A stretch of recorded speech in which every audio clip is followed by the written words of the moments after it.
Hello and welcome to day 2 of the Balmoral show. The sun is out, the heat is up, the sunblock is on, and I can tell you the crowds are here in their thousands.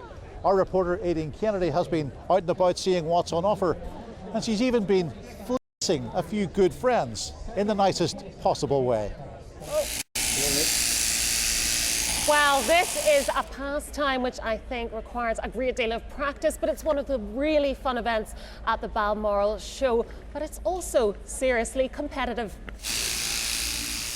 This is the first heat of the sheep shearing contest. Some of these shearers are international champions and travel all around the world for their work.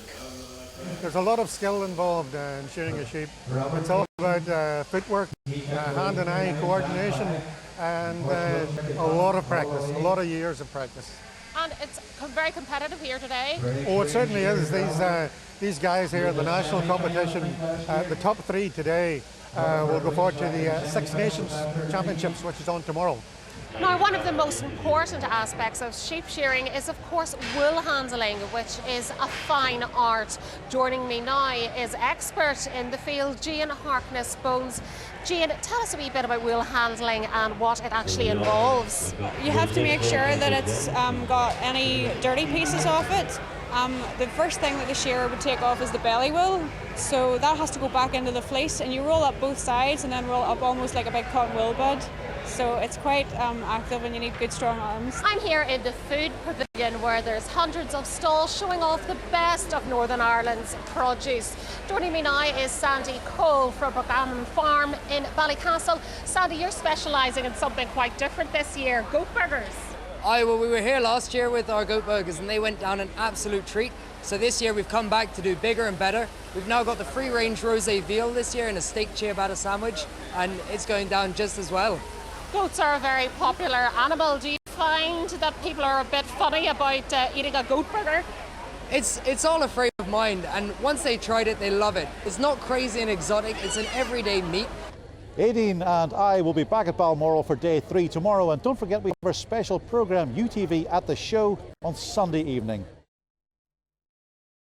A glorious day here. No sand, but plenty of sun, and the queue to get in here this morning was phenomenal, and it shows that there's plenty of enthusiasm for the farming life. The sun was out and it brought record numbers through the gates on the second day of the Balmoral show. The many events proved big crowd pullers and thousands swamped the walkways around the many arenas. But today it was a time for the young farmers to take centre stage. The junior cattle competitions were hotly contested, proving there is plenty of young blood in the industry. I'm a farmer at home and I see a long-term future as a farmer in Northern Ireland. Our numbers are increasing all the time. We're up to around 3,000 members across 55 clubs right across the 6 counties of Northern Ireland. So our organisation's going from strength to strength.